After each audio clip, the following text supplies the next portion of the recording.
नमस्कार, स्वागत है आप सभी का आपके अपने YouTube चैनल नॉलेज ट्रांसफॉर्म्स ज्ञान से परिवर्तन में। तो ये आप अपने सामने जो देख पा रहे हैं, ये एक बेहद ही सुंदर टेक्निक है AR ऑगमेंटेड रियलिटी जिसको हम कहते हैं। 3D टेक्निक के ज़रिए हम देख पा रहे हैं हमारे सौरमंडल को, और आज हम इसी टेक्निक के माध्यम से जानेंगे सौरमंडल की विशिष्ट जानकारियों के बारे में। तो पूरी जानकारी के लिए मुख्य जानकारियों के लिए इस वीडियो को पूरा देखें, और मुझे उम्मीद है आपको ये पसंद आएगा। तो ये जो आप अपने सामने देख पा रहे हैं, ये ब्रह्मांड है। लाखों करोड़ों तारों, ग्रहों और ना जाने किन किन चीज़ों से बना ये हमारा ब्रह्मांड, और इसी ब्रह्मांड के बीच किसी कोने में हमारा ये सौरमंडल।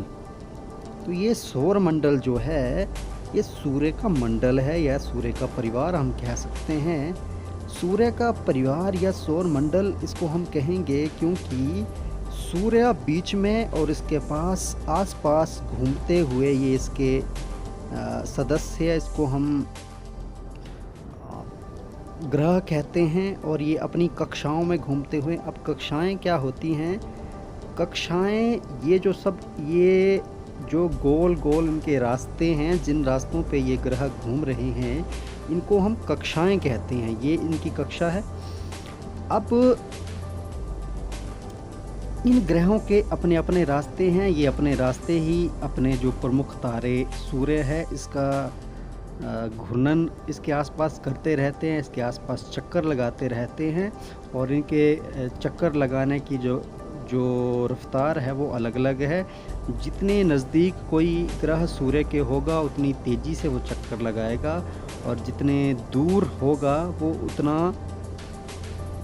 धीमे रफ्तार से चक्कर लगाएगा या इसके आसपास घूमेगा। तो ये ग्रह सूर्य के आसपास प्रमुख ग्रह के बारे में हम जानते हैं। ये पिंड जिनको हम ग्रह कहते हैं, अलग अलग तरह की परिस्थितियों पे। सबसे पहले ये बुध ग्रह को हम देख पा रहे हैं। बुध ग्रह जो है वो सूर्य के सबसे नज़दीक ग्रह है, और सबसे छोटा हम इसको मान सकते हैं, और गर्म जलवायु इस पे रहती है। ये सबसे पहले संख्या पे है, दूरी के मामले में नंबर 1 पर है। और उसके बाद जो ग्रह है वो है शुक्र। ये देखिए लाल, बिल्कुल शायद ये इस पे सूर्य के ज़्यादा नज़दीक है, इसकी वजह से ये ग्रह इतने हम कह सकते हैं गर्म है, या लाल बहुत दिखाई दे रहा है। सूर्य के दूसरे नंबर पे, सूर्य से दूरी के आधार पे दूसरे नंबर पे।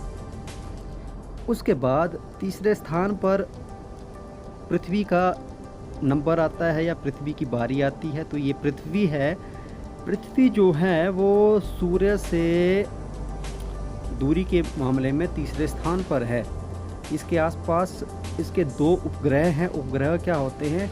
ग्रह के आसपास भी जो पिंड चक्कर लगाते हैं उनको हम उपग्रह कहते हैं, जो इसकी शक्ति के कारण घूमते हैं, इसके ऊर्जा, इसके गुरुत्वाकर्षण के कारण घूमते हैं। तो ये वाला जो है ये चांद है।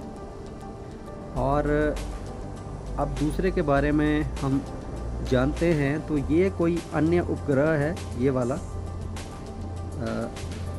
इसको हम देखेंगे, ये वाला कोई अन्य उपग्रह है।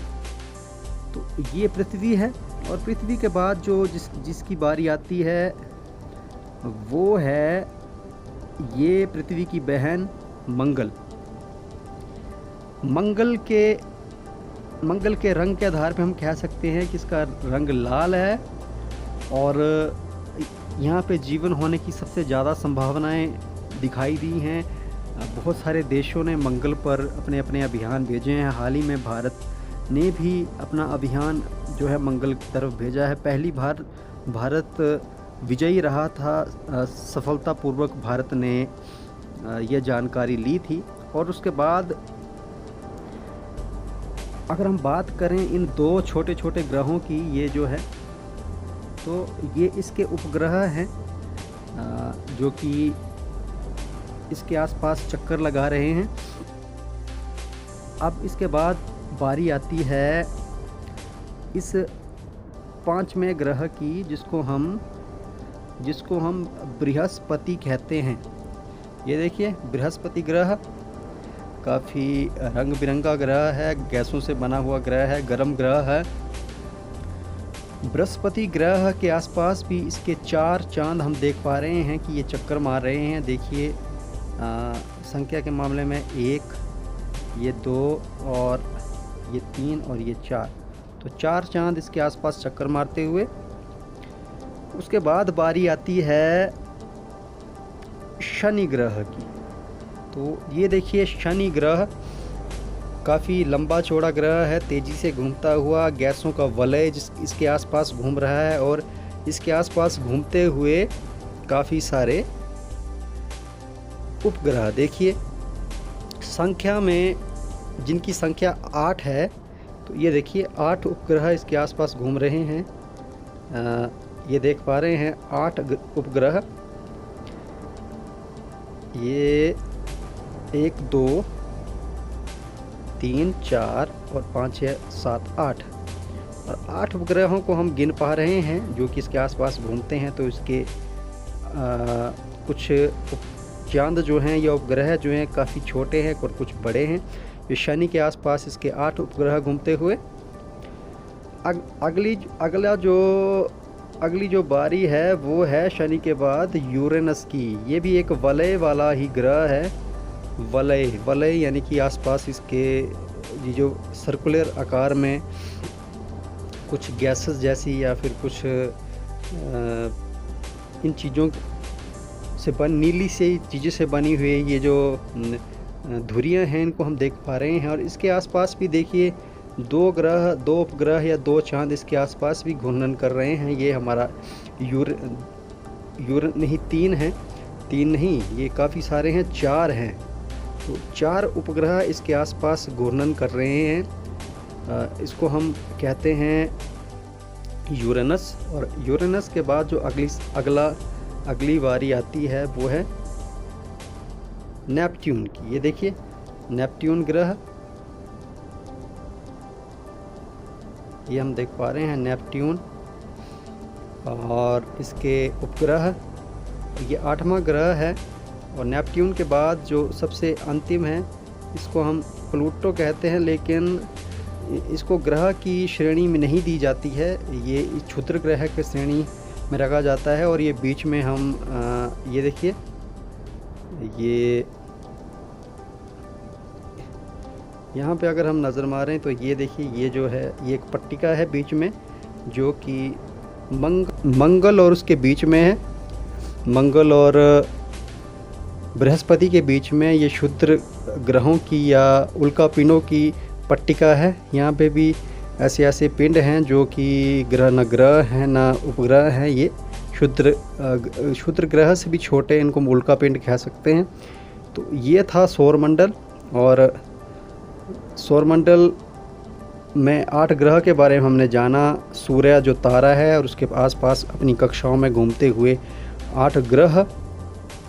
ये 8 ग्रह कौन से हैं? ये हैं बुध, शुक्र, पृथ्वी, मंगल, बृहस्पति, शनि, यूरेनस, नेपच्यून, और सबसे अंत में ये प्लूटो ग्रह भी चक्कर मार रहा है। तो आज हमने सौरमंडल के बारे में जाना और उसके प्रमुख ग्रहों के बारे में जाना, और उसके प्रमुख ग्रह कैसे दिखते हैं, और इनके उपग्रहों के बारे में भी जाना। ये काफ़ी सुंदर सा सौरमंडल। तो इस वीडियो में इतना ही। मिलते हैं अगले वीडियो में किसी खास ऐसी ही वीडियो के साथ। तब तक के लिए जय हिंद, धन्यवाद। सुरक्षित रहिए, स्वस्थ रहिए।